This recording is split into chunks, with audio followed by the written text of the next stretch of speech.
নিখিল বড়ো ছাত্ৰ সন্থাৰ স্পষ্ট মত বড়োলেণ্ড ইউনিভাৰ্চিটিত দুগৰাকী ব্যক্তি আছে অকৰ্মণ্য আৰু অপদাৰ্থ।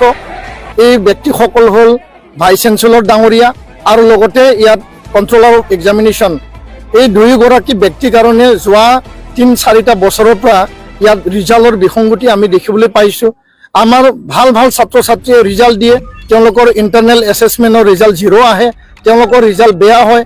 ৰিজাল্ট বেয়া হ'ব পাৰে এটা দুটা 3টা 5টা 10টা ছাত্ৰ ছাত্ৰীসকলে যিবিলাকে ভালকৈ পঢ়া নাই, যিবিলাকে ভালকৈ লিখা নাই, সেইবিলাকো আমি নুই কৰিব নোৱাৰে।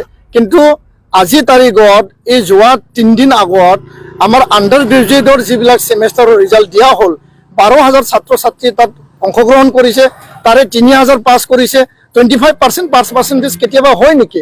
আৰু এইবিলাক কলেজৰ ছাত্ৰ ছাত্ৰী গুৱাহাটী ইউনিভাৰ্চিটিত যেতিয়া আছিল তেওঁলোকৰ ৰিজাল্ট ভাল হৈ আছিল, বড়োলেণ্ড ইউনিভাৰ্চিটিত আহি পেলাই কেনেকৈ ৰিজাল্টটো বেয়া হ'ল?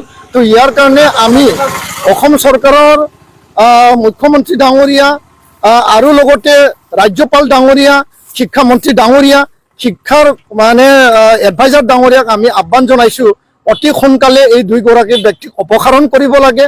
আৰু এই যি বিসংগতি, ছাত্ৰ ছাত্ৰী ভৱিষ্যতক লৈ তেওঁলোকে হেতালি খেলিছে, ছাত্ৰ ছাত্ৰীক ভৱিষ্যতক ধ্বংস কৰিছে আৰু ইউনিভাৰ্চিটিখনক ধ্বংস কৰিছে।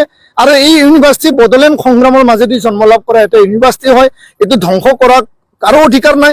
আৰু এই যি দুয়োগৰাকী ব্যক্তি তেওঁলোকে মিতিৰালি কৰি পেলাই কোনোবা কলকাতাৰ এজেঞ্চিক তেওঁলোকে ৰিজাল্ট বনাবৰ কাৰণে কিবা ছফ্টৱেৰ মেনেজমেণ্টৰ কাৰণে তেওঁলোকে পঠায়, আৰু ৰিজাল্ট যি আহে তেওঁলোকে কাকবাৰ দুখ জাপিছে। আজি ইউনিভাৰ্চিটিখনে দুখ জাপিছে ছাত্ৰ ছাত্ৰীৰ ওপৰত, ছাত্ৰ ছাত্ৰীয়ে দুখ জাপিছে ইউনিভাৰ্চিটিৰ ওপৰত। এনেকুৱা দুখ জাপি থাকিলে নহ'ব।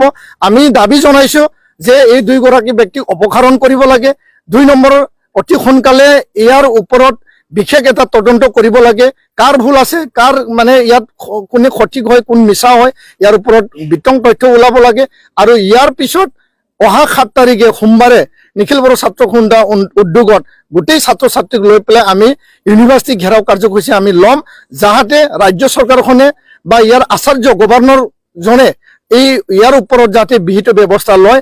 আমি বহুতো সময়ত অসম চৰকাৰক আমি জনাইছোঁ, শিক্ষা বিভাগক আমি জনাইছোঁ, ৰাজ্যপাল ডাঙৰীয়াক আমি জনাইছোঁ, তৎসত্ত্বেও ইয়াত যে বিসংগতি হৈ আছে, ইয়াত ঘোটালাবাজি চলি আছে, ইয়াত যে মানে ভাইচ চেঞ্চেলৰ আৰু এক্সামিনেশ্যন কণ্ট্ৰলাৰৰ মাজত এটা বুজাবুজি মেটেৰিয়েলিত ইয়াতে যে মানে অকৰ্মণ্য কামবিলাক চলি আছে, ইয়াৰ ওপৰত কিন্তু চৰকাৰৰ কোনো কাণসাৰ নাই। তো আমি দাবী সকলো ছাত্ৰ ছাত্ৰীক অংশগ্ৰহণ কৰিবৰ কাৰণে আমি দাবী আহ্বান জনাইছোঁ, আৰু চৰকাৰে ইয়াৰ ওপৰত বিহিত ব্যৱস্থা ল'ব লাগে। ইনকুৱাৰী হ'বই লাগিব, ইনকুৱাৰী হ'লেহে কোন সঁচা কোন মিছা ইয়াৰ ওপৰত সঠিক বিতং তথ্যটো ওলাব। অন্যথা আমি ইউনিভাৰ্চিটি আমি স্বাৰ্থত, ইউনিভাৰ্চিটিৰ স্বাৰ্থত, ছাত্ৰ ছাত্ৰীৰ ভৱিষ্যতৰ স্বাৰ্থত আমি গণতান্ত্ৰিক কাৰ্যসূচী আমি অব্যাহত ৰাখিম। ধন্যবাদ।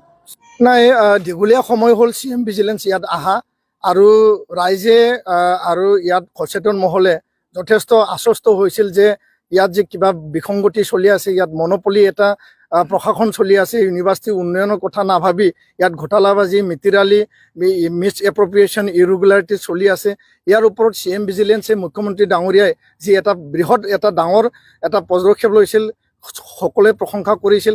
কিন্তু ভিজিলেন্সৰ যিখিনি দায়িত্ব তেওঁলোকে পাইছে, যিখিনি বিষয়া তেওঁলোকে আজিলৈকে সেই ভিজিলেন্সৰ গোটেই তথ্য পাতি লৈ যায়ো আজিলৈকে পদক্ষেপত তেওঁলোকে লেহেমীয়া কৰাটো আমি দেখিবলৈ পাইছোঁ।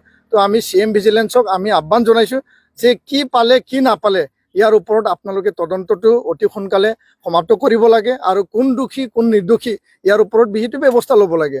অন্যথা ভিজিলেন্স আহি গ'ল, তথ্য পাতি লৈ গ'ল, ইয়াৰ ওপৰত কোনো একশ্যন নহ'ল, কোনো ৰিজাল্ট নাহিল, আৰু ৰাইজৰ যি আস্থা আৰু বিশ্বাস, সেই আস্থা আৰু বিশ্বাসটো আমি ধৰি ৰাখিব নোৱাৰিম। তো ভিজিলেন্সে যি পদক্ষেপ লৈছে তেওঁলোকে সমাপ্ত কৰক, আৰু তেওঁলোকৰ তথ্যত কি ওলাল, তেওঁলোকৰ মানে এই এনালাইচিছ বা ইনভেষ্টিগেশ্যনত কি ওলাল, সেইটো সকলো ৰাজহুৱা কৰিবলৈ আমি CM ভিজিলেন্সক আমি আহ্বান জনাইছোঁ, দাবী জনাইছোঁ।